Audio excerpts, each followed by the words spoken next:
Mafia boss set my heart on fire, first with his touch, then the kiss. I stood outside my apartment door, barely breathing. The hallway was silent except for the sound of our hearts racing. Floyd Pruitt towered over me at 6'3", his powerful frame filling the narrow space. Snow still clung to his black overcoat, melting slowly in the warm air. I could see the dark tattoos creeping up his neck and wrapping around his wrists beneath his expensive clothes. His eyes were intense, but there was something gentle hiding in their depths. My hand rested on his arm, trembling.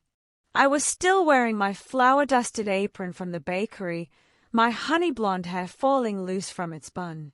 He had just saved me from 3 dangerous men who broke into my shop. Now we stood here, 2 people from completely opposite worlds, on the edge of something that felt both terrifying and beautiful. When he placed his large hand over mine, everything inside me caught fire. I knew in that moment my life would never be the same. Have you ever met someone who terrified and captivated you in the same breath? Before we continue, please hit that subscribe button and tell us where you are watching from in the comments below. Your support helps us bring you more powerful love stories like this one. Drop a like, share this video, and come back tomorrow because we have another incredible story you will not want to miss. Floyd Pruitt built his empire from nothing. Growing up on Chicago's South Side, he learned early that survival required strength, intelligence, and an iron will that never bent. His childhood was marked by poverty and loss. His mother worked 3 jobs to keep food on the table, but it was never enough. When she died from exhaustion and a broken heart when Floyd was just 15, something hardened inside him. He made a choice that day to never be powerless again, to never watch someone he loved suffer because they lacked resources. By the time Floyd turned 32, he controlled significant territory stretching from the historic neighborhoods near Millennium Park to the industrial corridors along the Chicago River. His empire had 2 faces. On the surface, he owned legitimate businesses that thrived across the city. His upscale restaurant in River North attracted celebrities and politicians who enjoyed the finest steaks and wines. His exclusive nightclub in the West Loop had lines wrapped around the block every weekend, where Chicago's elite danced until dawn. His luxury car dealership in Lincoln Park sold vehicles most people only dreamed of owning. But beneath these successful ventures ran darker operations that Floyd controlled with careful precision. He was not a man who indulged in unnecessary cruelty. He had rules that set him apart from others in his world. No drugs near schools. No violence against innocent people. Protection, not extortion. He saw himself as a necessary force in a city that had always existed in shades of gray rather than black and white. Floyd's appearance commanded immediate respect and often fear. Standing at 6'3" with a powerfully built frame earned through years of disciplined training, he moved through rooms like a force of nature. But it was his tattoos that told his real story to those who knew how to read them. A magnificent phoenix rose from flames across his right shoulder, its wings spread wide, symbolizing his rise from the ashes of poverty and loss. Roman numerals wrapped around his left forearm, marking dates that mattered. The day his mother died. The day he claimed his first territory. The day he decided to live by a code rather than chaos. Most striking was the clock with no hands positioned directly over his heart. It represented his philosophy that time held no meaning when you lived each day as if it were your last. Despite all his power, all his wealth, all the people who surrounded him daily, Floyd was profoundly lonely. He had companions who warmed his bed but never his heart. He had associates who pledged loyalty but never offered genuine friendship. He had everything money could buy but nothing that truly mattered. At 32, he had accepted this as the price of the life he chose. Men like him did not get happy endings. They did not get soft moments or tender touches. They got power and respect, and that had to be enough. Every night, Floyd returned to his penthouse overlooking Lake Michigan, poured expensive whiskey he barely tasted, and looked out at the city lights. He told himself he was content.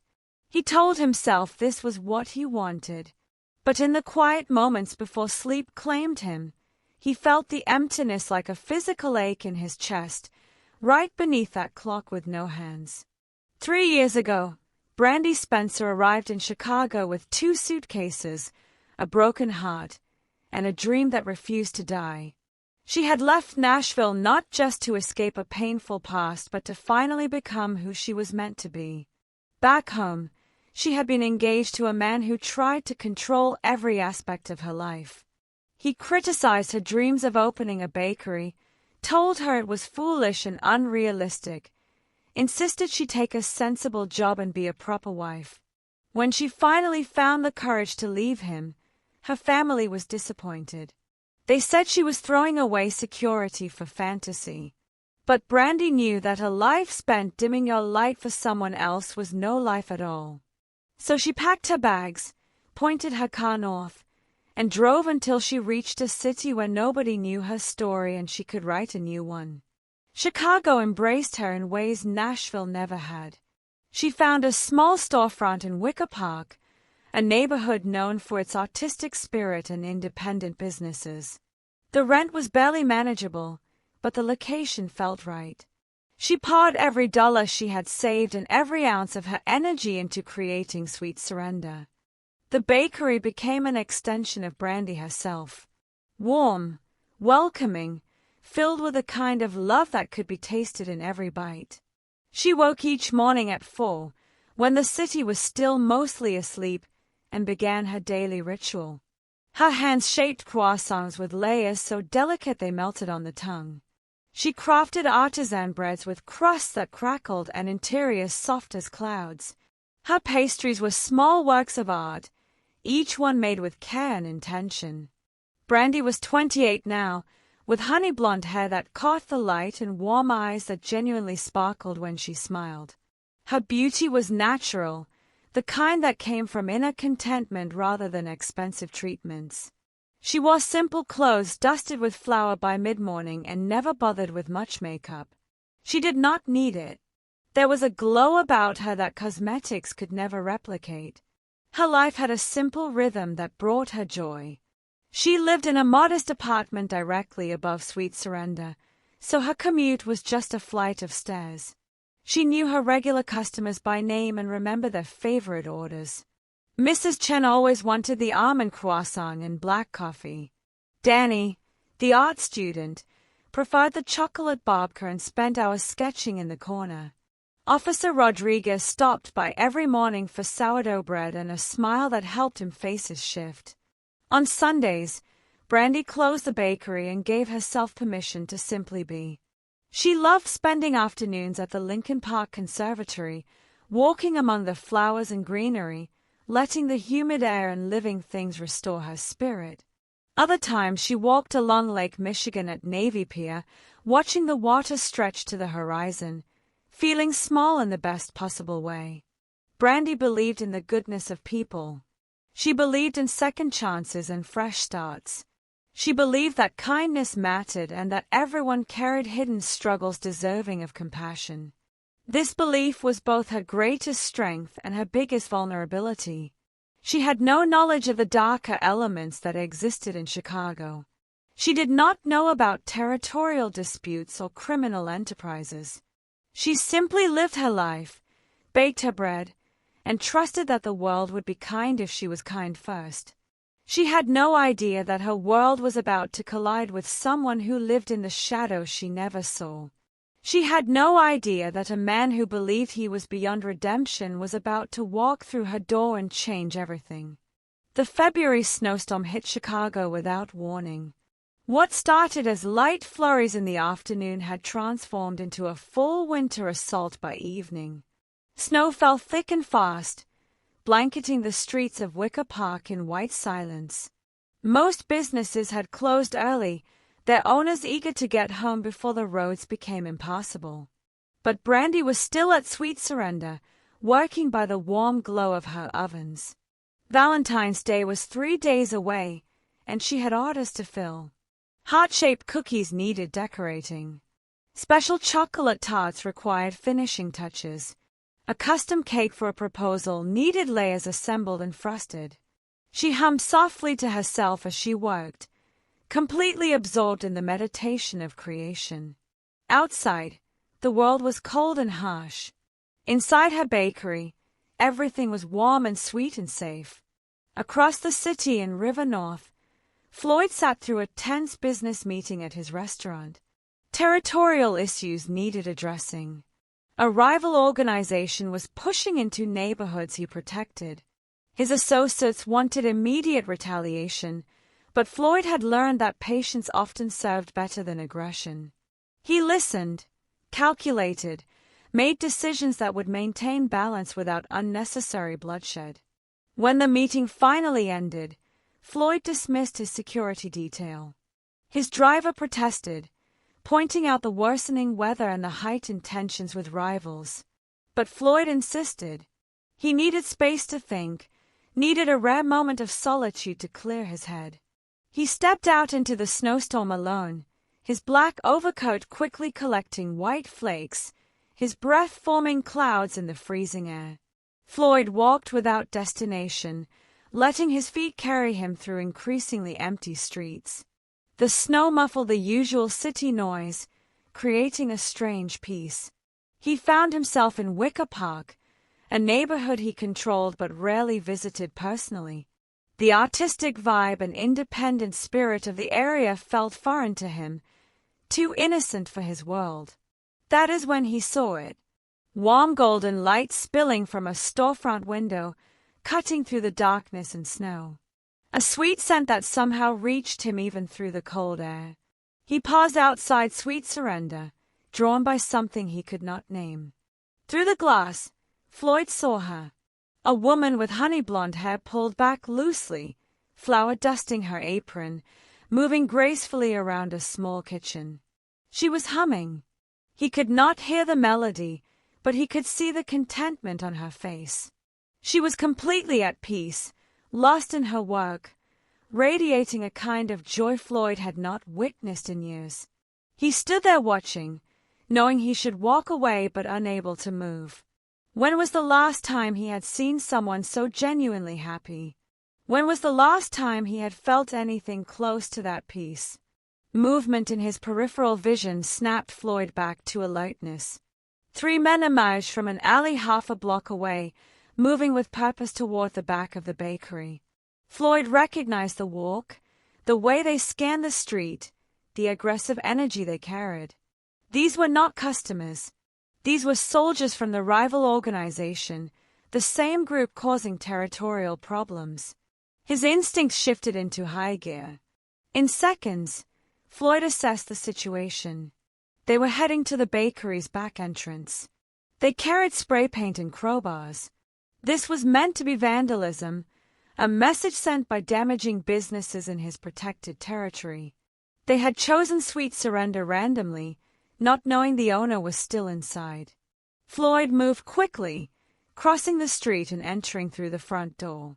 The small bell above chimed, cheerful and innocent. The woman turned, surprised to see anyone entering so late during a storm. "I'm sorry, we're actually closed," Brandi started to say, her voice friendly despite the late hour. Floyd met her eyes, and something passed between them in that instant. But there was no time to examine it. "Step away from the back door," he said quietly, his voice carrying an authority that made her instinctively obey. Brandi's smile faded, replaced by confusion and the first stirrings of fear. "What? I don't understand." The sound of breaking glass shattered the moment. Brandi gasped, her hand flying to her mouth. The noise came from her storage room in back. Floyd positioned himself between her and the threat, his body becoming a shield. His hand moved inside his coat, and Brandi caught a glimpse of something dark and metallic. A weapon. "Who are you?" she whispered, her voice shaking. Before Floyd could answer, 3 men burst through the doorway from the back room. They were laughing, energized by destruction, until they saw who stood in the bakery. Their laughter died instantly. Their faces went pale. Pruitt, one of them breathed, the name carrying weight and fear. Floyd's expression did not change. His voice remained calm, almost conversational, which somehow made it more frightening. You have 3 seconds to leave before this becomes a problem you cannot walk away from. Brandi pressed herself against the counter, her heart hammering. She could not fully process what was happening. Minutes ago, she had been decorating cookies. Now 3 dangerous-looking men stood in her bakery, and this imposing stranger was protecting her from them. The tension was suffocating, thick enough to choke on. The 3 men looked at each other, clearly calculating their options. One of them glanced at Brandi, considering whether she was valuable enough to push the confrontation. Floyd caught the look and took a single step forward. It was a small movement but loaded with promise of violence. "Leave," Floyd repeated, and this time his voice dropped to something cold and final. "Now!" The men retreated, backing toward the broken door they had entered through. The apparent leader held Floyd's eyes for a long moment, a silent communication that this was not finished. But they left, disappearing into the snowy night, leaving shattered glass and spray paint in their wake. The silence that followed was deafening. Brandi stood frozen, trying to comprehend what had just happened. Floyd turned to face her, and his expression softened slightly when he saw how pale she had become. "Are you all right?" he asked, and his voice had transformed completely from the cold command of moments before.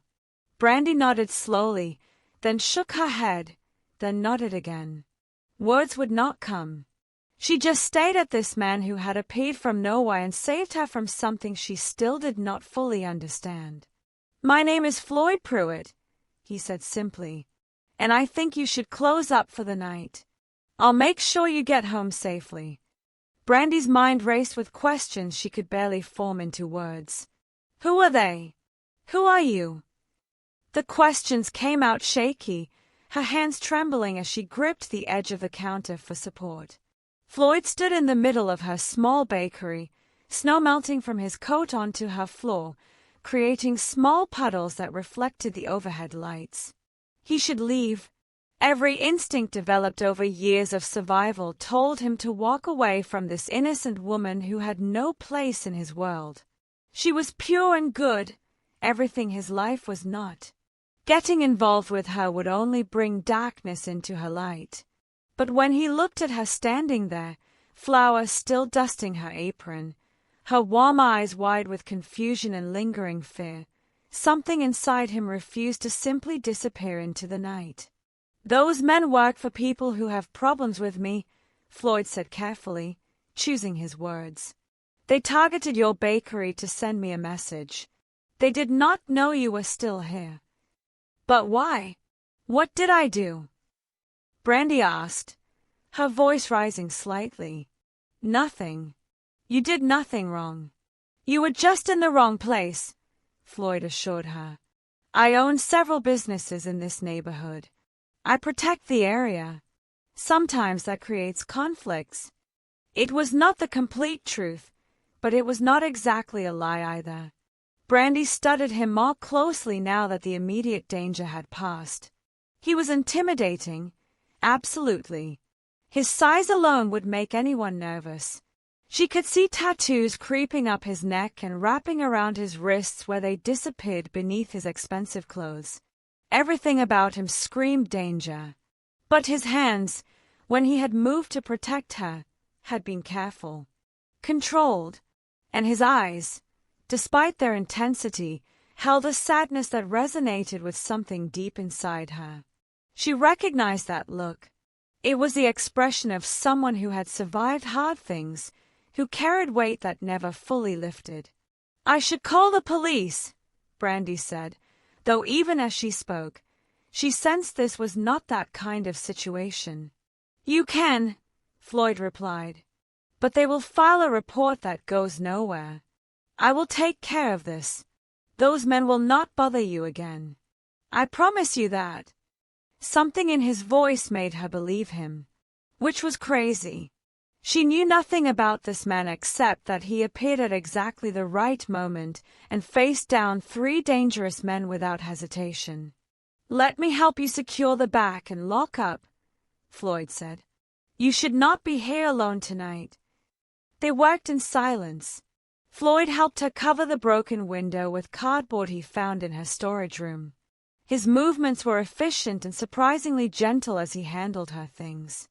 Brandi gathered her purse and coat, turned off the ovens, and locked away the Valentine's Day orders she had been so absorbed in before her world tilted sideways. When she finally locked the front door behind them, the snow was still falling steadily. A sleek black car waited at the curb, and Brandi realized Floyd must have called his driver while she was collecting her things. I live upstairs, Brandi said quietly. You do not have to. I would feel better making sure you are safe, Floyd interrupted gently. The driver opened the door, and they made the short journey that was really just moving from one part of the building to another. It felt absurd and necessary at the same time. When they reached her apartment entrance around the side of the building, Floyd dismissed the car with a subtle gesture. They climbed the narrow stairs to the second floor, their footsteps echoing in the quiet stairwell. The hallway leading to her apartment was shabby compared to what Floyd was surely accustomed to. Worn carpet that had seen better days. A flickering overhead light that Brandi kept meaning to ask the landlord to fix. Faded paint on walls that needed refreshing. But Floyd did not seem to notice or care about any of that. He walked beside her until they reached her door, and they stood there in that narrow hallway, neither quite ready to say goodbye. Thank you, Brandi said softly, looking up at him. For tonight. For protecting me. I do not know what would have happened if you had not been there. Floyd nodded, preparing to leave, to return to his world and let her return to hers. It was the smart thing to do. The right thing to do. But Brandi did something that surprised them both. She reached out and placed her hand on his arm, just above his wrist where the tattoos disappeared beneath his sleeve. The touch was completely innocent. A simple gesture of gratitude, nothing more. But the effect was electric. Floyd looked down at her small hand resting on his arm, and for a long moment, he could not move. It had been so long since someone had touched him without wanting something, without fear or calculation behind it.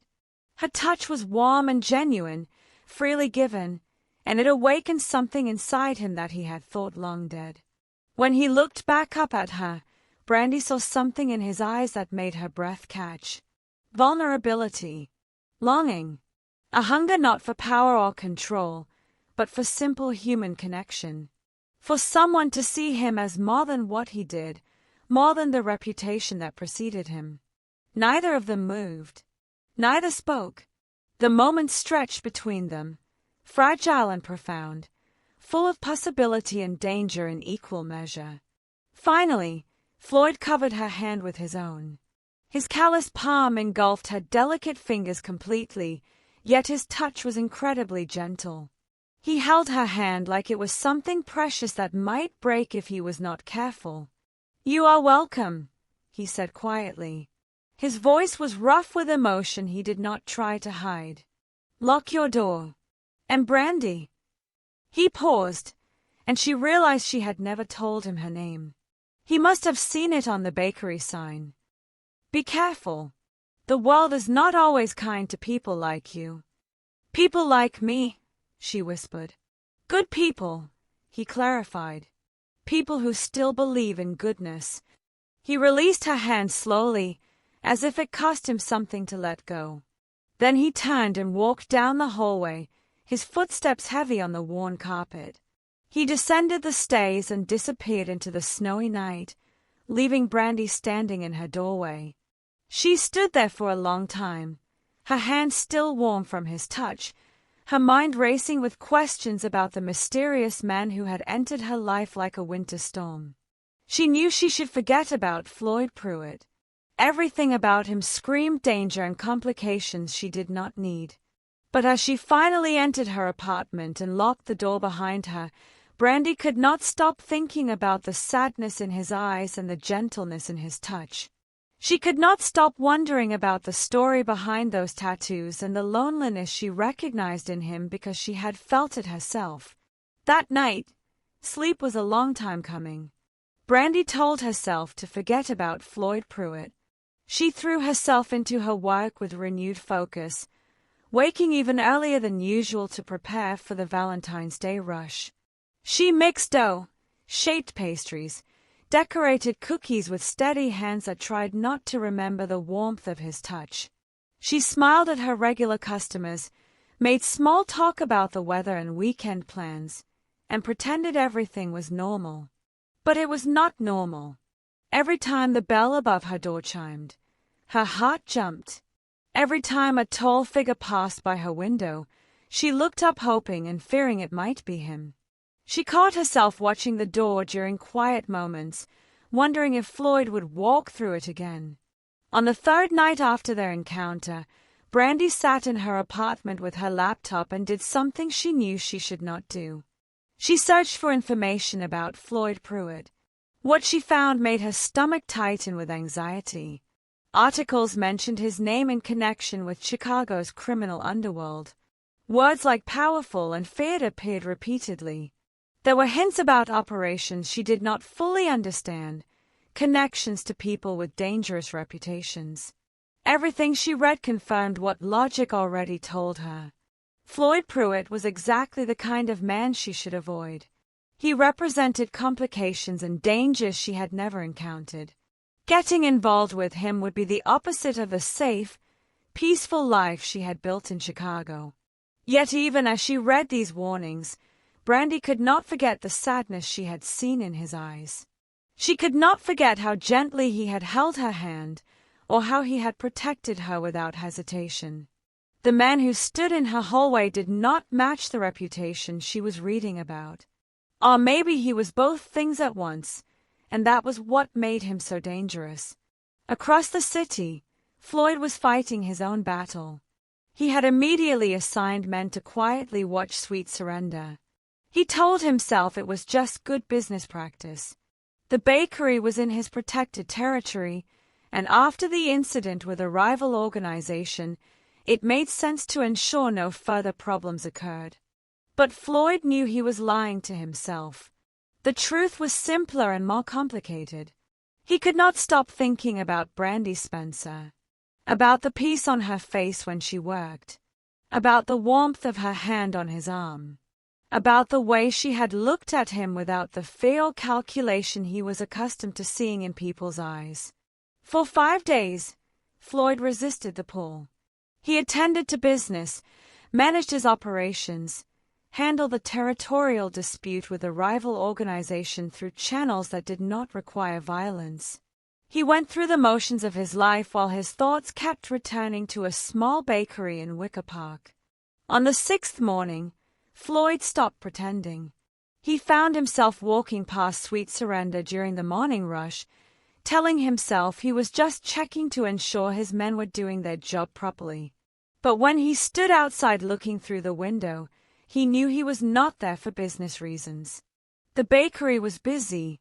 Artists with paint-stained clothes sat sketching in corners. Students typed on laptops while nursing coffee. Young professionals grabbed pastries before heading to offices. It was a world completely foreign to Floyd, full of light and normalcy he never experienced. He pushed open the door. The bell chimed. The warm air carried scents of fresh bread and chocolate. Brandi stood behind the counter, her face flushed from the heat of the ovens, her honey-blonde hair pulled back, a genuine smile on her face as she served customers. When she looked up and saw Floyd, that smile faltered for just a moment. Surprise flickered across her features, followed by something else. Recognition. Awareness. The smile returned, but softer, more personal.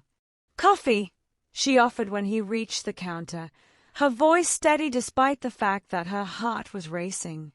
And maybe one of our chocolate croissants. Please, Floyd said, feeling completely out of place among the creative, casual crowd that filled her shop. He found a small table in the corner and waited. When Brandi brought his order herself instead of having one of her employees do it, they both knew it meant something. She could have stayed behind the counter. She had work to do, customers to serve. But she brought his coffee and pastry personally, and when she met his eyes, the connection was still there. "How have you been?" she asked, wiping her hands on her apron. "Busy," Floyd replied honestly. "You?" "The same." She hesitated, then added, "Thank you for the other night. I have not had any problems since." Of course she had not. Floyd had made absolutely certain of that. "Good," was all he said. "Sit with me," Floyd requested. It came out halfway between a question and a command, and he immediately regretted the tone. But Brandi surprised him by glancing at the counter, catching her assistant's eye, and sliding into the seat across from him. "I should not," she said even as she did it. "You are dangerous." "Yes," Floyd agreed. There was no point in lying. "I should be afraid of you." "Yes," he said again. "But I am not," Brandi whispered, and in those words, Floyd heard both a confession and a question. They talked for an hour, completely oblivious to the customers coming and going around them. Brandi's assistant handled the counter alone without complaint, sensing that something important was happening at that corner table. They spoke of small things that revealed larger truths. Floyd told her about his favorite view of the city from the top of the old water tower where he used to go as a kid to escape his neighborhood. Brandi shared her Sunday ritual at the Lincoln Park Conservatory, how the plants and humidity reminded her of growth and possibility. Floyd talked about growing up on the South Side, about his mother who worked herself to death trying to provide for him, about learning that strength was the only currency that mattered in his world. His voice was quiet when he spoke of her, and Brandi heard the grief he still carried. Brandi told him about Nashville, about her journey to Chicago, about her belief that food could heal small wounds and bring people together even when everything else divided them. She did not mention her failed engagement, but Floyd sensed there was pain in her past just as there was in his. Neither of them asked the hard questions. She did not ask exactly what he did or how he had known to be at her bakery that night. He did not ask if she understood what being connected to him might mean. They were just a man and a woman talking over coffee, finding unexpected common ground despite coming from completely different worlds. When Floyd finally stood to leave, the morning rush had ended and the lunch crowd had not yet arrived. He looked down at Brandi, at this woman who made him feel things he thought he had buried years ago. "I would like to see you again," he said. "Not just here. Properly." Every logical part of Brandi's brain screamed that this was a mistake. But her heart, that foolish organ that had always led her into trouble and growth in equal measure, whispered something different. "Dinner," she said. "Somewhere public. Somewhere normal." A small smile touched Floyd's lips, transforming his usually stern face. "Somewhere normal," he agreed. "Tomorrow night. I will pick you up at 7. Floyd arrived at Brandi's apartment at exactly 7 o'clock. Punctuality was ingrained in him, a habit formed from years of operating in a world where being late could mean losing advantage or worse. He stood outside her building, straightening his charcoal suit jacket, feeling nervous in a way he had not experienced in years. Nervous. Floyd Pruitt, a man who negotiated million-dollar deals and faced down armed rivals without flinching, was nervous about picking up a woman for dinner. When Brandi opened her apartment door, Floyd forgot how to breathe. She wore a simple navy dress that somehow brought out the warmth in her eyes and the golden tones in her hair. Nothing about the dress was provocative or expensive, but on her, it was perfect. Her honey blonde hair fell in soft waves around her shoulders instead of being pulled back like he usually saw at the bakery. She had applied minimal makeup, just enough to highlight her natural beauty without masking it. "Hi," she said softly, a shy smile playing at her lips.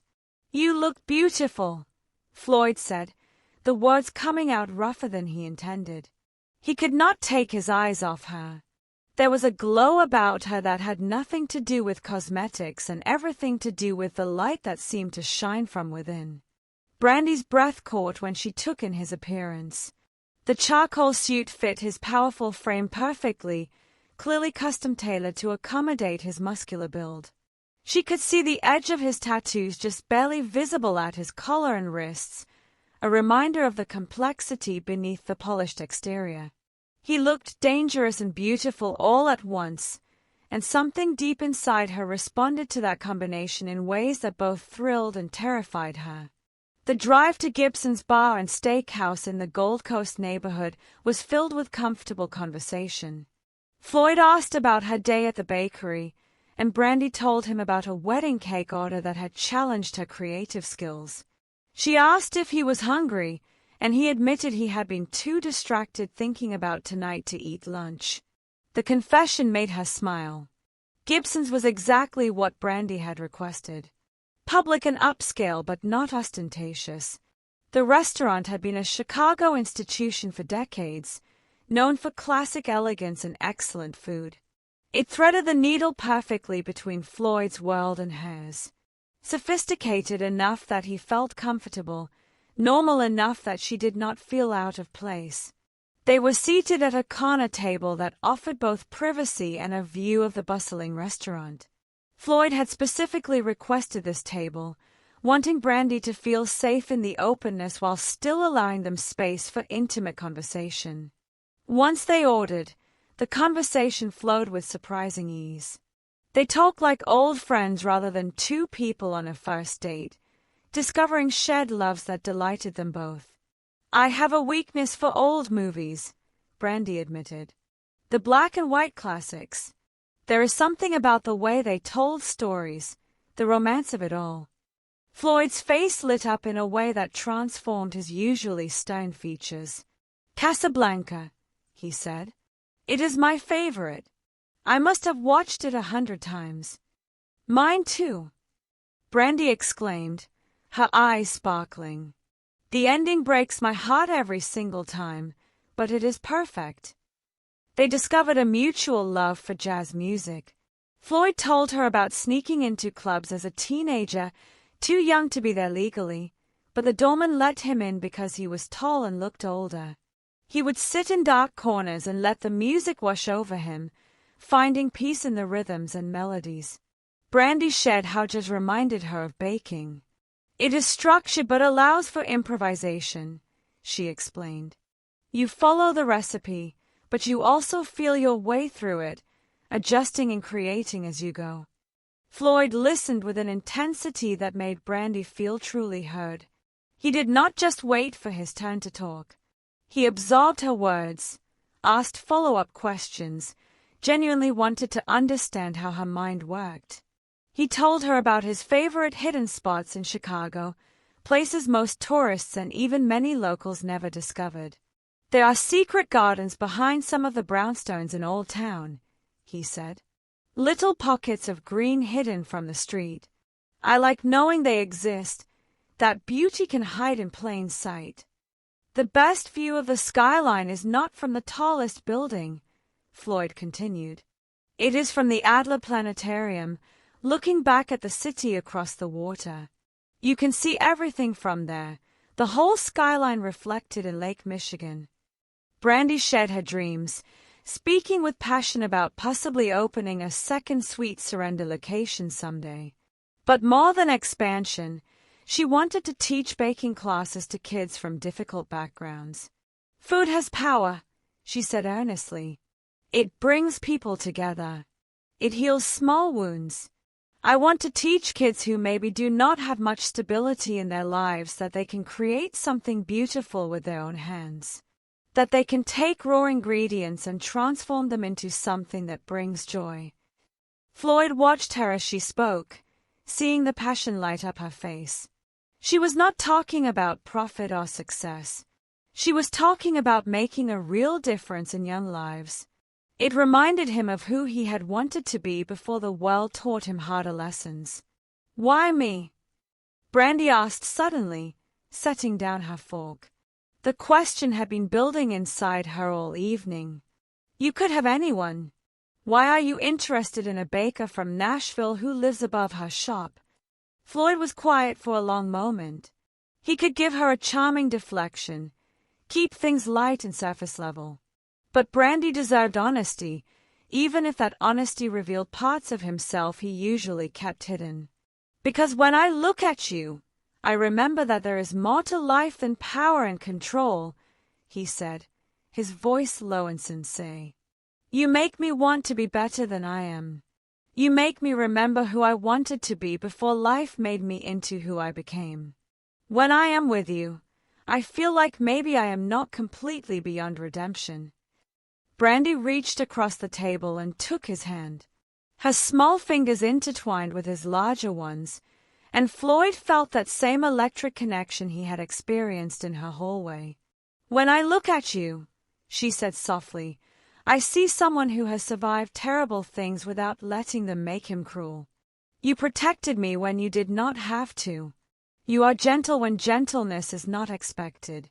You are more than your reputation. Floyd, I see who you really are beneath everything else." The moment stretched between them, charged with emotion. Floyd turned his hand over, cradling hers properly, his thumb brushing across her knuckles with a tenderness that contrasted sharply with his formidable appearance. Her hand was so small in his, delicate and soft against his callous palm.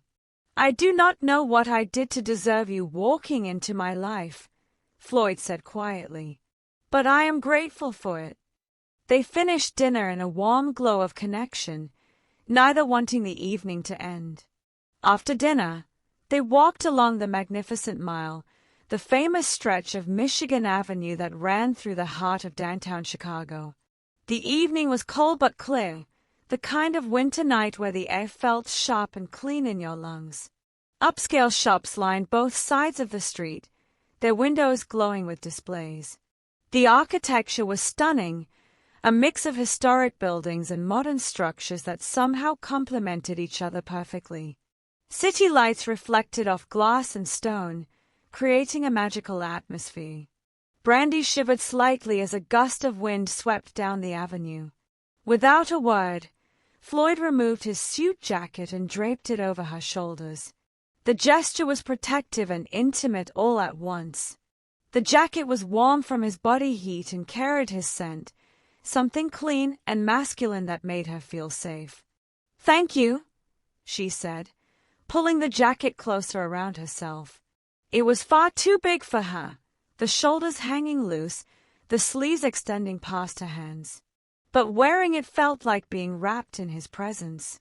"You are welcome," Floyd replied, placing his hand at the small of her back as they continued walking. Even through the layers of clothing, Brandi could feel the warmth of his palm, the gentle pressure guiding her along the sidewalk. They walked in comfortable silence for a while, simply enjoying each other's company and the beauty of the city at night. Floyd pointed out architectural details she might have missed otherwise. The intricate stonework on older buildings, the way certain structures played with light and shadow. He knew Chicago in a way that went beyond street names and directions. He knew its bones, its history, its hidden stories. They stopped in front of the historic water tower, one of Brandi's favorite landmarks in the city. The Gothic limestone structure stood illuminated against the night sky, its castle-like appearance making it seem almost out of place among the modern buildings surrounding it. But it had earned its place through survival. "I love this building," Brandi said softly, looking up at the tower. It survived the Great Chicago Fire in 1871 when almost everything around it burned to the ground.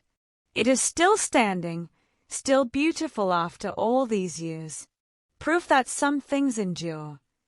She turned to Floyd, her expression thoughtful. Do you think people can be like that? Survive the fire and still be beautiful on the other side?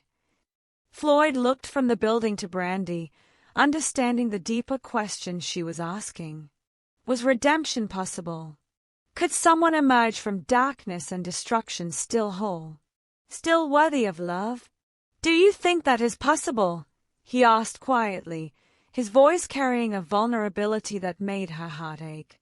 Brandi reached up and placed her hand against his chest, right over his heart where she knew the clock with no hands was tattooed beneath his shirt. I think you already are, she said softly. You survived. You are still standing. And you are beautiful, Floyd, even if you cannot see it yourself. The air between them shifted. The electricity that had been building all evening suddenly intensified. Floyd's hand came up to cup her cheek, his callous palm surprisingly gentle against her soft skin. Brandi's heart raced so fast she thought it might burst from her chest. I want to kiss you, Floyd said, his voice rough with emotion. But if I do, there's no going back. You need to be sure, Brandi. You need to understand what you are choosing. Brandi stood at a crossroads. Logic told her to step back, to protect herself, to remember who Floyd was and what his world contained. She should be sensible. She should be careful. She should guard her heart against a man who could break it in ways she had never experienced. But standing there under Chicago's lights, with this complex man looking at her like she was the most precious thing in the world, Brandi chose to follow her heart instead of her head. I am sure, she breathed. Floyd's kiss was nothing like Brandi expected. Despite his dangerous reputation, despite the power in his body and the hardness life had forged in him, his lips were incredibly gentle when they met hers. His hand cradled the back of her head, fingers threading through her soft hair, while his other arm wrapped around her waist and drew her close without crushing her against him. The kiss started soft, almost hesitant, as if Floyd was afraid his touch might break her. But Brandi pressed closer, her hands finding their way to his chest where she could feel his heart racing beneath her palms. She kissed him back with all the emotion that had been building since that snowy night when he first walked into her bakery and changed her life forever. The world around them faded away. The passing cars, the other pedestrians, the city itself ceased to exist. In that moment, there was only the two of them, two wounded souls finding unexpected solace in each other's arms. When they finally pulled apart, both breathing heavily, Floyd rested his forehead against hers. His eyes were closed, his expression a mixture of joy and anguish that broke her heart and healed it at the same time. I do not deserve you, he whispered. That is not for you to decide, Brandi replied, her hands still resting on his chest. I choose you, Floyd. I choose to see who you really are. Floyd pulled back just enough to look into her eyes. His own was swimming with emotions he had suppressed for years. My world is dangerous, Brandi. I can protect you, but I cannot promise you will not get hurt. I cannot promise that loving me will not cost you something. Brandi held his gaze steadily. Love is not about promises, she said with a wisdom that came from her own past heartbreaks and healing. It is about choice, and I am choosing to take this risk. The question is, are you? In answer, Floyd kissed her again. This time there was more passion, more certainty. He kissed her like a man who had found something worth fighting for, worth changing for, worth risking everything for. His arms tightened around her, and Brandi felt the full force of his emotion washing over her. She felt his loneliness, the years of isolation despite being surrounded by people. She felt his longing for genuine connection, for someone who saw past the reputation to the man beneath. She felt his desperate hope that maybe, just maybe, he could have this. Could have her. Could have happiness. Brandi kissed him back with equal intensity, pouring her own emotions into the connection. Her acceptance of who he was. Her belief in who he could become. Her willingness to walk into the unknown with him, to build something beautiful despite the obstacles in their path. When they finally broke apart this time, they were both shaking slightly. Floyd kept his arms around Brandi, and she leaned into his embrace, feeling safer than she had in years despite being held by one of the most dangerous men in Chicago. "I am choosing you too," Floyd said quietly into her hair. "I am choosing to believe I can be the man you see when you look at me. I am choosing to try to deserve the gift you are giving me." They stood there for a long time, holding each other beneath the illuminated water tower, two people who had survived their own fires and found each other on the other side.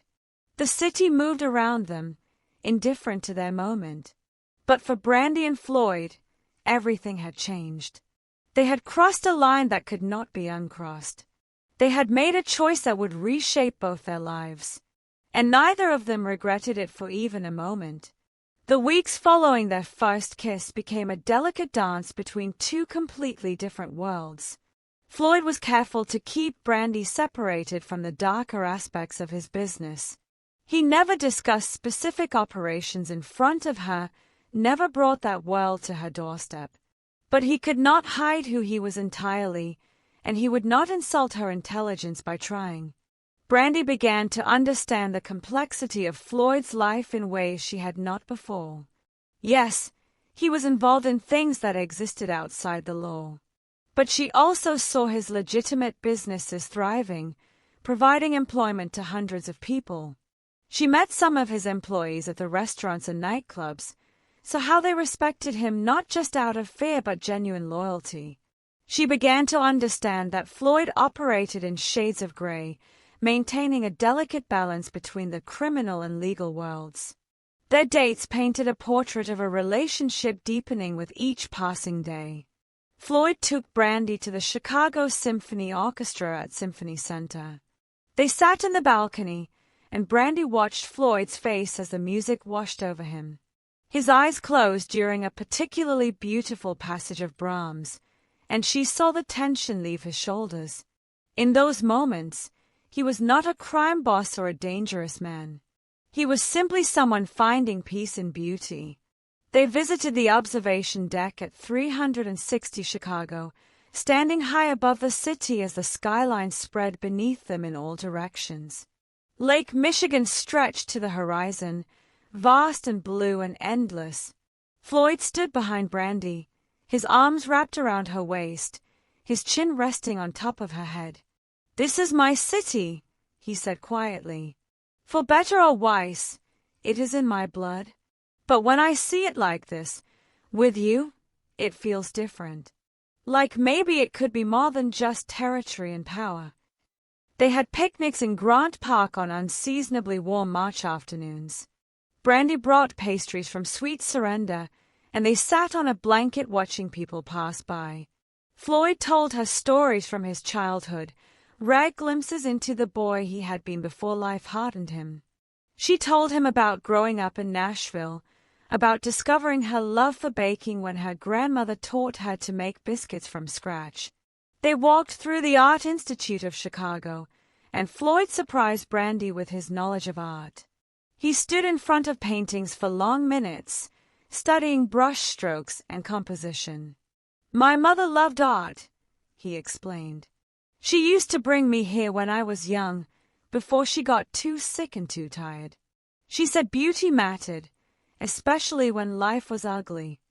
They shared quiet dinners in neighborhood restaurants in Andersonville and Pilsen, places far from Floyd's usual upscale establishments. These were small, family-owned spots where the food was authentic and the atmosphere unpretentious. Brandi loved seeing Floyd in these settings, watching him relax in ways he could not when he was being Floyd Pruitt, the powerful figure everyone feared and respected. With each date, Each conversation, each stolen kiss, they fell deeper. Floyd opened up in ways he never had with anyone. He told Brandi about his fears, about the nightmares that sometimes woke him in the middle of the night. He shared dreams he had buried years ago, thinking them impossible for someone like him. He talked about wanting to transition more of his operations into legitimate businesses, about maybe someday stepping back from the criminal aspects entirely. Brandi discovered reserves of strength she did not know she possessed. She learned to accept the reality of Floyd's world without letting it consume her or compromise her values. When she saw men defer to him with a mixture of respect and fear, she did not flinch. When his phone rang at odd hours and his expression went cold and calculating, she gave him space to handle his business. She was learning that loving Floyd meant accepting all of him, not just the gentle parts he showed her. But it was not always easy. There were nights when Floyd had to cancel plans because of business emergencies. A shipment that needed his attention. A dispute that required his presence. A meeting that could not be rescheduled. Each time, he apologized sincerely, but Brandi could see the frustration in his eyes that his world kept intruding on what they were building. There were moments when Brandi saw the harder side of Floyd, the cold authority and ruthless decision-making his position required. Once, while they were having dinner at one of his restaurants, a manager approached with a problem. Floyd's entire demeanor changed. His voice dropped to something cold and commanding. His eyes went flat and dangerous. He made decisions quickly and without mercy, and for a moment, Brandi saw the man his enemies feared. There were times she questioned if love could really bridge the vast distance between their lives. Late at night, alone in her apartment, she would wonder if she was fooling herself. Could this really work? Could she build a future with a man whose world was so fundamentally different from her own?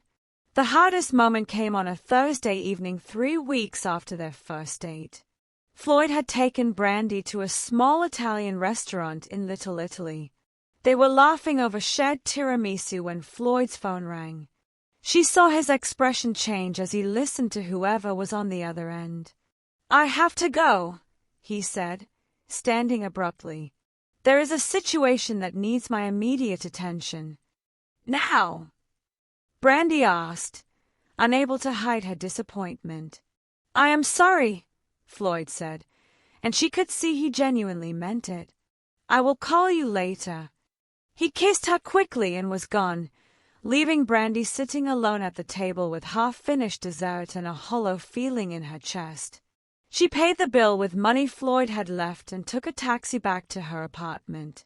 Once inside, the emotions she had been holding back crashed over her. She sat on her couch and cried, questioning everything. Was she fooling herself thinking this could work? Would she always come second to whatever crisis demanded Floyd's attention? Could she really build a life with someone whose phone call might mean he disappeared without explanation? The tears came harder as she admitted her fears to herself. She was falling in love with Floyd Pruitt, deeply and completely. And that terrified her more than anything else, because loving him meant accepting that her heart was vulnerable in ways it had never been before. 2 hours later, Brandi heard a knock on her door.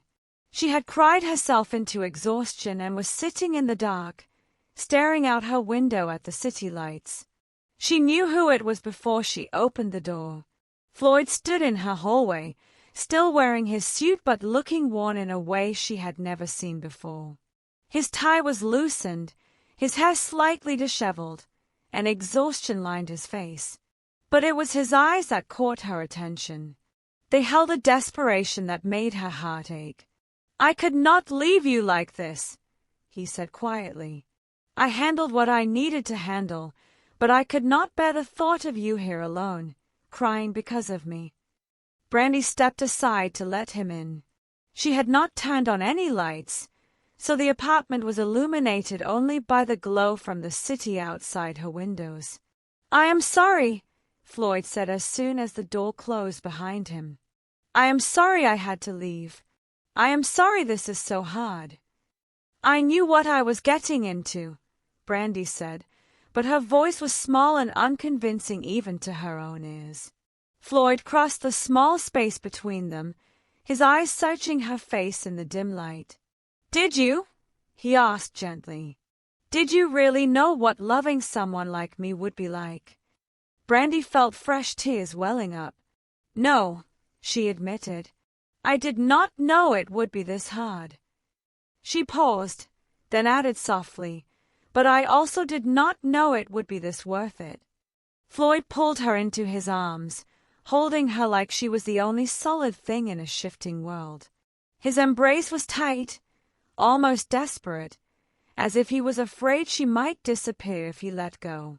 Brandi buried her face in his chest, feeling his heart beating strong and fast beneath her cheek. I do not want to hurt you, Floyd said into her hair, his voice thick with emotion. If loving me causes you this much pain. Brandi pulled back enough to look up at him, interrupting before he could finish that thought. Life causes pain, Floyd. Safe choices cause pain. Easy paths cause pain. I learned that when I left Nashville. At least with you, the pain comes with purpose, with meaning, with love. Floyd cupped her face in his hands, his thumbs gently wiping away the tears on her cheeks. You deserve better than this. Better than me. I deserve to choose my own life, Brandi countered. And I choose you. But I need you to choose me too. Really choose me. Not just the easy parts or the convenient moments, but all of it. I do choose you, Floyd said with a fierce intensity. You are the best thing that has ever happened to me, Brandi. I just need to figure out how to balance my world with what we are building. They moved to her couch, sitting close together as they talked. Neither suggested Floyd leave. Neither wanted the conversation to end. As the hours passed, they spoke with a level of honesty that was both painful and necessary. Floyd told her about his fears, that his enemies might try to use her to get to him, that his lifestyle would eventually dim the light he loved so much about her, that he was not capable of being the man she deserved. Brandi shared her own fears, that she would lose herself trying to fit into his world, that she would always wonder when the next crisis would pull him away, that loving him meant accepting a level of uncertainty she had never navigated before. But they also talked about hopes. Floyd spoke about his desire to transition more of his operations into legitimate businesses, to slowly step back from the criminal elements that defined so much of his life. It was a long-term plan, complicated and risky, but having Brandi in his life made it feel possible in ways it never had before. Brandi talked about her dreams for Sweet Surrender, about the baking classes she wanted to teach. She spoke about wanting a future that included Floyd but did not require her to abandon the identity she had worked so hard to build. As dawn began to break, they made promises to each other. Real promises, not the easy kind that sound good but carry no weight. Floyd promised to always be honest with her about his world, within the limits of what was safe for her to know. He promised to protect not just her body but her spirit, to never ask her to compromise the values that made her who she was. He promised to never let his world completely consume the life she had built for herself. Brandi promised to be patient with the demands of his life, understanding that there would be times when business required his immediate attention. She promised to trust him even when circumstances tested that trust. She promised to hold on to her own identity and values while still intertwining her life with his. The sun was painting the sky in shades of pink and gold, visible through her window overlooking the city. Lake Michigan stretched out in the distance, catching the early morning light. Floyd pulled Brandi close and kissed her, sealing the promises they had just made. This kiss was different from the passionate ones they had shared before. It was tender and deep, filled with commitment and hope. It spoke of two people choosing each other despite impossible odds, of building something real in the space between their different worlds. When they pulled apart, Brandi rested her head on Floyd's shoulder, and he wrapped his arm around her, holding her close as they watched the sunrise together. They were both exhausted but also strangely energized. The conversation had been difficult, but it had also strengthened something between them.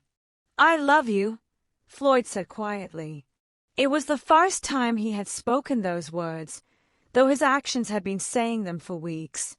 "I love you too," Brandi replied, her hand finding his and their fingers intertwining. "We will figure this out. Together."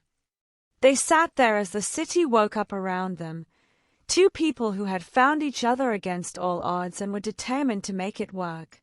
The path ahead would not be easy. There would be more challenges, more difficult moments, more times when their different worlds collided. But they had chosen each other, made real promises, and committed to facing whatever came together. 3 months into their relationship, Brandi thought they had found their rhythm. She understood the demands of Floyd's world and had learned to accept the occasional disruptions. Floyd was making genuine efforts to separate his business from their personal life. They were building something real, something lasting. That illusion shattered on a Tuesday morning in May. Brandi arrived at Sweet Surrender at her usual time, 4 in the morning, ready to start the day's baking. The street was quiet, the sun not yet risen. She noticed the broken glass before she reached the door. Her heart began to race as she fumbled with her keys, pushing open the door to a scene of complete destruction. Everything was ruined. The front windows were shattered, glass covering the floor like deadly snow. Her display cases were smashed, pastries from yesterday ground into the tile. Someone had spray-painted threatening messages across her walls in harsh red letters. But worst of all was the kitchen. Her ovens were damaged beyond repair. Her mixers were destroyed. Bags of flour had been slashed open, creating drifts of white powder across every surface. Brandi stood in the doorway of her dream and felt her world collapse. Sweet Surrender was not just a business. It was her fresh start, her proof that she could build something beautiful on her own terms. And now it was destroyed. She sank to her knees among the broken glass and ruined ingredients, and the tears came in wrenching sobs that shook her entire body. Floyd received the call from one of his men who monitored the neighborhood. He was in a meeting across town, but when he heard what had happened, he left immediately. His security team followed, their cars racing through Chicago's early morning streets. He arrived within 15 minutes to find Brandi still kneeling in the wreckage, her shoulders shaking with silent tears. The sight of her there, surrounded by the destruction meant to send him a message, transformed Floyd's controlled fury into something far more dangerous. His face became a mask of cold rage that Brandi had never seen before. But when he knelt beside her and she looked up at him with devastated eyes, the fury shifted into protective rage. Someone had hurt her. Someone had destroyed what she loved. And they would pay for it. "I will handle this," Floyd said, his voice deadly calm. "I will find who did this, and I will make sure it never happens again." Brandi's grief suddenly transformed into anger. She pushed herself to her feet, her hands shaking. "Handle it. This is my life, Floyd. My business. My dream. And it is destroyed because of you." The words hung in the air between them, painful and true. Floyd stood slowly, his expression not changing, because he could not deny what she said. This was his fault. His world had bled into hers, staining her light with his darkness exactly as he had feared it would. "I know," he said quietly, "and I will fix it. I will rebuild everything better than it was before. I will make sure this never happens again." "How?" Brandi demanded, her voice rising. "By hurting them, by going to war, by perpetuating the cycle of violence that led to this in the first place." She gestured at the destruction around them. That is not what I want. That is not who I am. Floyd stood torn between everything he had ever known and the woman he loved more than he thought possible to love anyone. Every instinct, every lesson learned through years of survival, told him that this kind of attack required swift and brutal retaliation. You could not show weakness in his world. You could not let challenges go unanswered. But Brandi was looking at him with eyes full of pain and hope mixed together, waiting to see what he would choose. Waiting to see if love could really change him or if he was exactly what everyone said he was. What do you want me to do? Floyd asked, and there was a vulnerability in his voice that his enemies would never hear. Brandi took a shaky breath, wiping tears from her cheeks with flour-dusted hands. I want you to fix this without becoming more of what you are trying to leave behind. I want you to show me that love can make you better, not just different. Can you do that? It was perhaps the biggest challenge Floyd Pruitt had ever faced. Harder than building his empire. Harder than surviving the streets that had tried to break him. Harder than any negotiation or confrontation he had navigated. She was asking him to go against every instinct, to show restraint when everything in him screamed for vengeance. But as he looked at Brandi standing in the ruins of her dream, still believing in him despite everything, Floyd made a choice that would change the trajectory of his life. We will do this your way, he said. Brandi searched his face, looking for sincerity. She found it in his eyes, in the set of his jaw, in the way his hands trembled slightly at his sides. He was choosing her over his instincts. He was choosing to be better because she had asked him to. She crossed to him and wrapped her arms around his waist, burying her face in his chest. Floyd held her tightly, looking over her head at the destruction around them. He had made a promise, and now he had to figure out how to keep it without getting them both killed in the process. His men stood outside, waiting for orders. They expected Floyd to unleash hell on whoever had done this. They expected war. Instead, Floyd was going to give them something they had never seen before. He was going to show them that sometimes the strongest move was restraint. Because Brandi had asked him to. Because she believed he could be better. And Floyd was going to prove her right, no matter what it cost him. What Floyd did next shocked everyone who knew him. Instead of unleashing the retaliation everyone expected, he reached out to the rival organization through back channels. He proposed a meeting. Not a confrontation, but a negotiation. His closest associates thought he had lost his mind. Showing restraint after such a direct attack would be seen as weakness, they argued. Other organizations would think they could target his interests without consequence.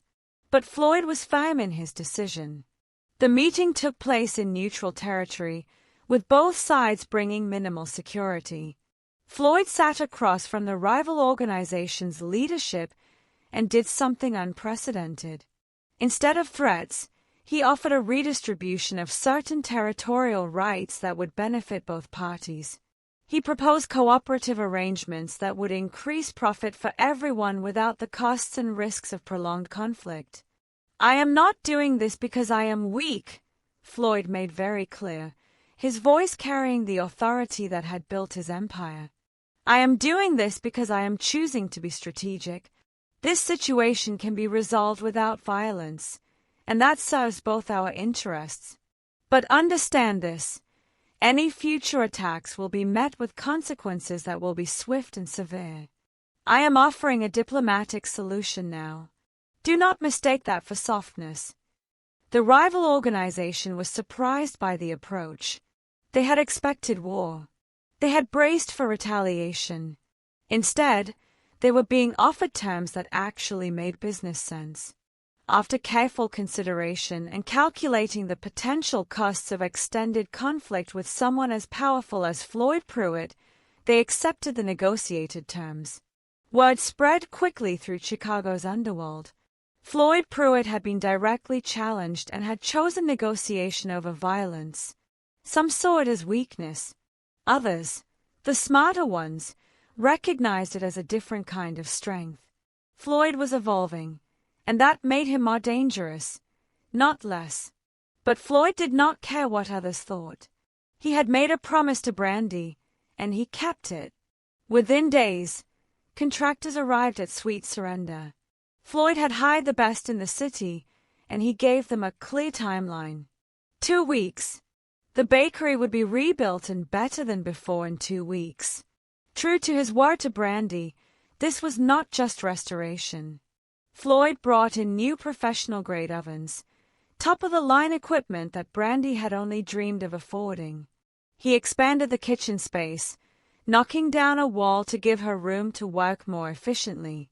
He added the small seating area she had always wanted but never had the budget to create. But every decision was made in consultation with Brandi. Floyd insisted on that. This was her dream, her vision, and he was just providing the resources to make it better. The color of the walls, the layout of the space, the type of flooring, every choice was hers. Brandi refused to be sidelined during the rebuilding. She was there every day, working alongside the contractors. She painted walls, helped install shelving, cleaned up debris.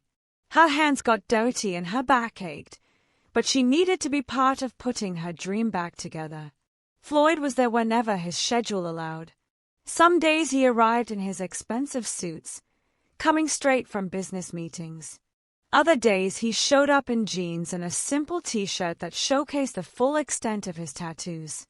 The phoenix on his shoulder, the Roman numerals on his forearm, the clock over his heart, all visible as he worked beside Brandi, handing her tools, holding things in place, doing whatever she needed. The contractors were stunned to see Floyd Pruitt, a man whose reputation preceded him, getting his hands dirty in a small bakery rebuild. But Floyd did not care about appearances. He cared about Brandi, about proving his dedication to her, about being part of restoring what his world had destroyed. These weeks deepened their relationship in ways neither expected. Brandi saw Floyd's dedication fully. He had changed his entire approach, gone against decades of learned behavior, because she had asked him to. He was willing to evolve without compromising his core identity. He was still strong, still commanded respect, but he was channeling that strength differently. Floyd saw Brandi's resilience on full display. She refused to be a victim of what had happened. Yes, she had cried and grieved. Yes, she had been angry. But she did not let the destruction break her spirit. She picked up the pieces and rebuilt, determined to hold on to her dreams even when they had been shattered. One afternoon, they were working side by side, installing new light fixtures. Brandi was on a ladder, and Floyd stood below, handing her tools and making sure she did not fall. Paint splattered both of them. Dust covered their clothes.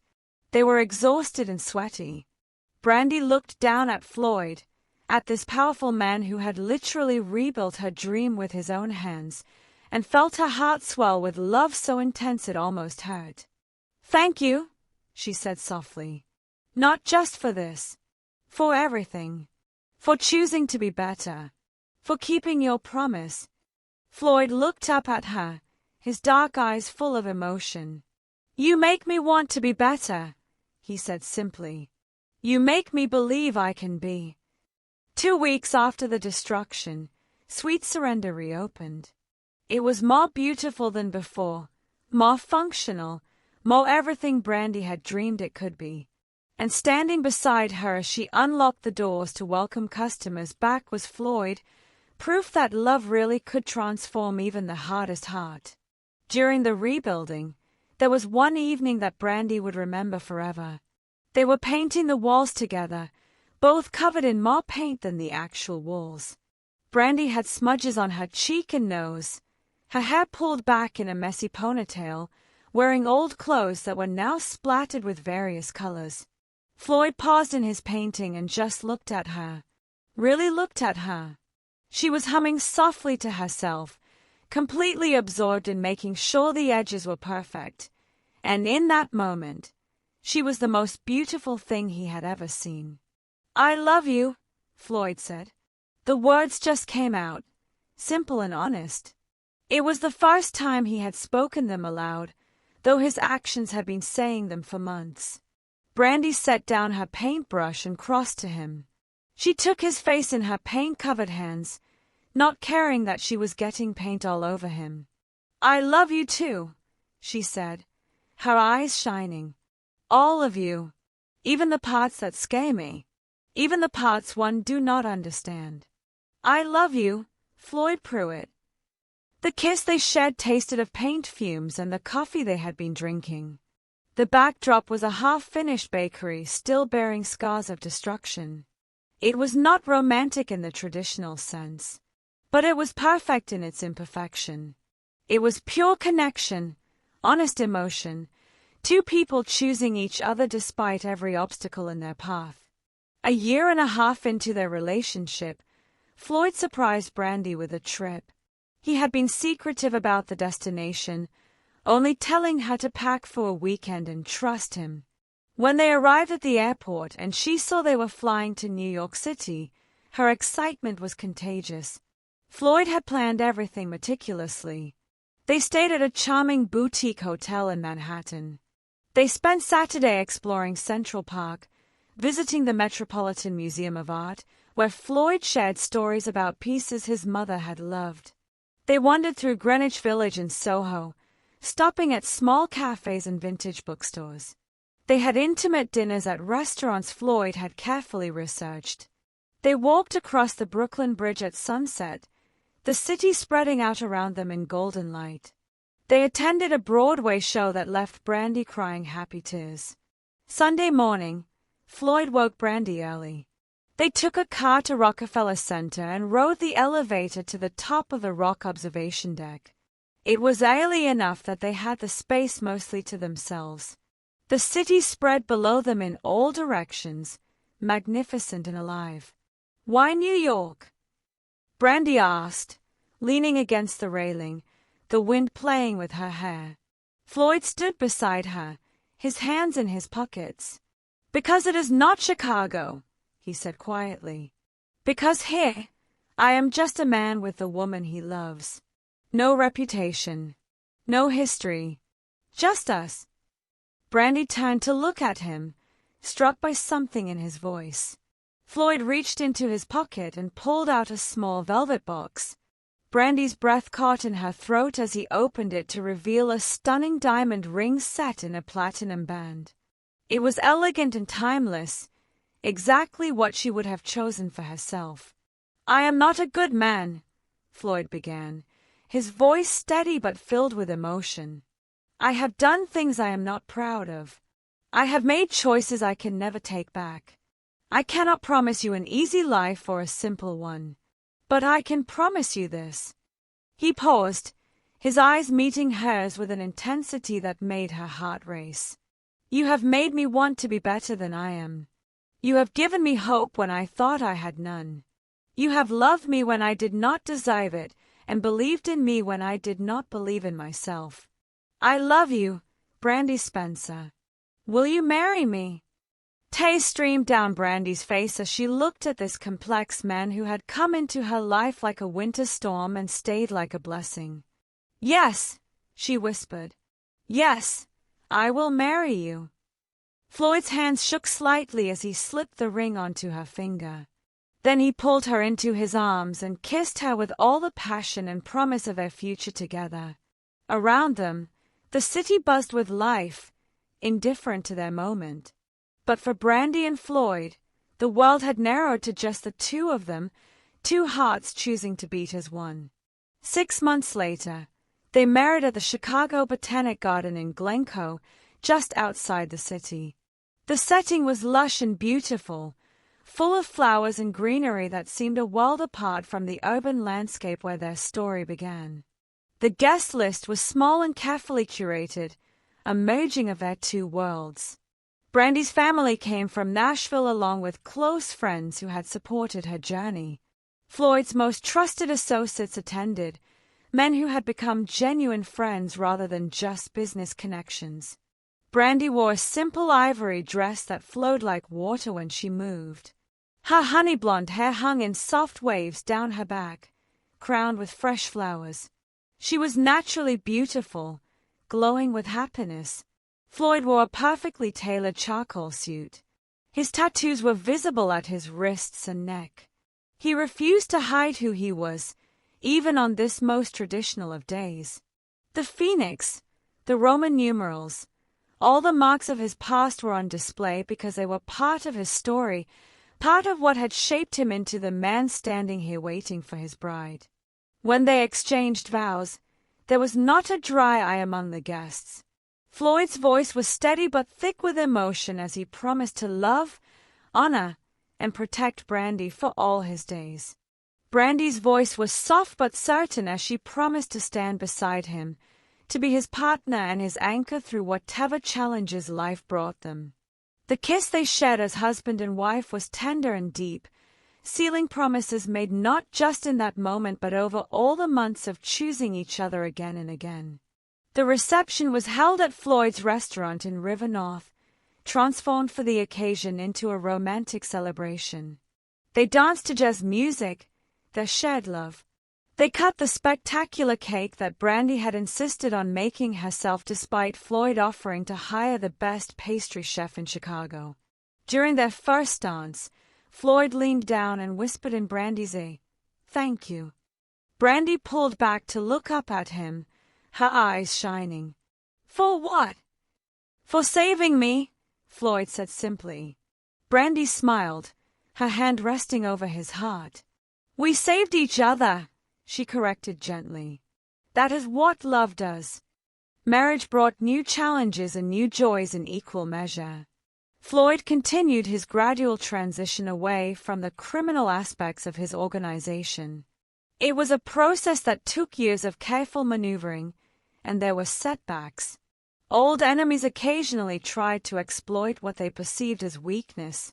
There were dangerous moments when Floyd had to make hard choices to protect what he had built. But he fought smarter now, not harder. He had something he never had before, a reason beyond himself to succeed. He built alliances instead of conquering territories. He invested in his legitimate businesses with genuine passion, discovering he had real talent for hospitality and real estate development that had been overshadowed by his criminal activities for too long. Brandi expanded Sweet Surrender into 2 additional locations across Chicago. Each one maintained the warm, welcoming atmosphere that had made the original so beloved. But more importantly, she started the baking classes she had dreamed of, teaching kids from difficult backgrounds, kids like Floyd had been, that they could create beauty with their own hands even when life was hard.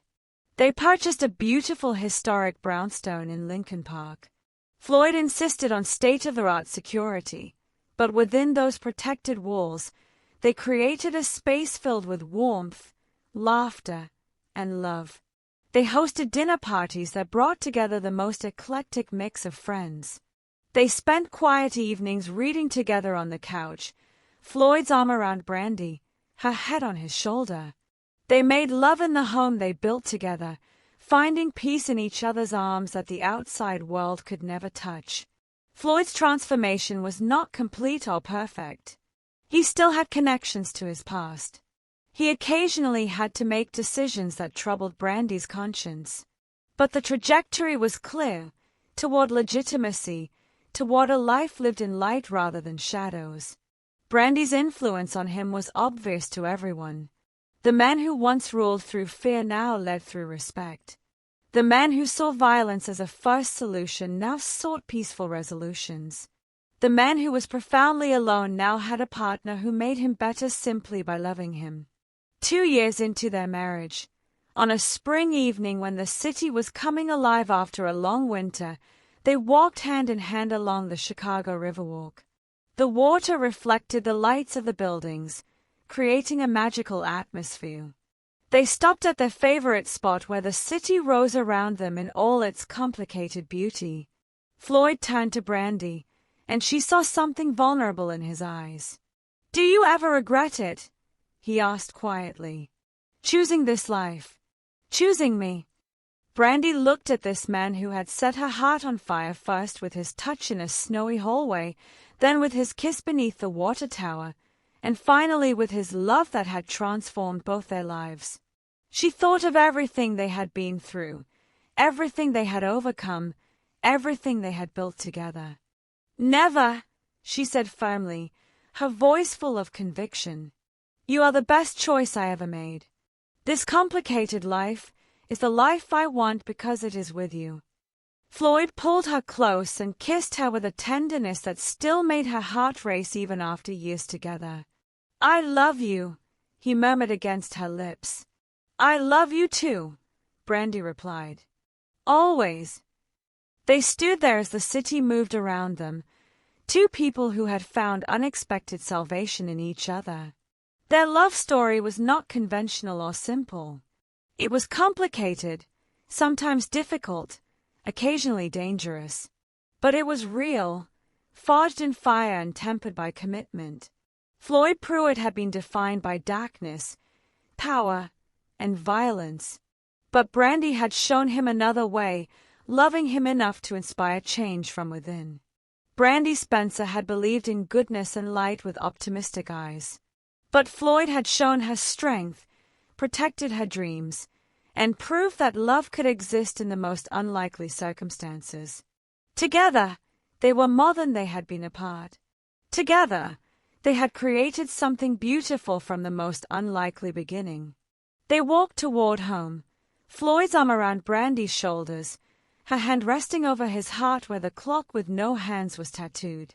They carried with them the knowledge that love, real, committed, transformative love, was worth every risk, every challenge, every obstacle. Their story was one of fire and ice, danger and safety, darkness and light finding balance. It was a story of a mafia boss learning that true strength comes from vulnerability, not control. It was a story of a baker discovering that courage means loving fully even when fear whispers warnings. It was a story of a touch that awakened something long dormant, a kiss that sealed their fate, and a love that transformed two lives completely. And it was a story that would continue, chapter by chapter, kiss by kiss, choice by choice, for all the years to come. If this story touched your heart, please subscribe to our channel and hit that like button. Share this video with someone who believes in the power of transformative love. Tell us in the comments where you are watching from. We love hearing from you all around the world. Tomorrow, we have another powerful love story that you will not want to miss. Your support means everything to us. It helps us bring you more amazing stories about love, hope, and the courage it takes to choose happiness despite the odds. Thank you for watching, and remember, love is always worth fighting for.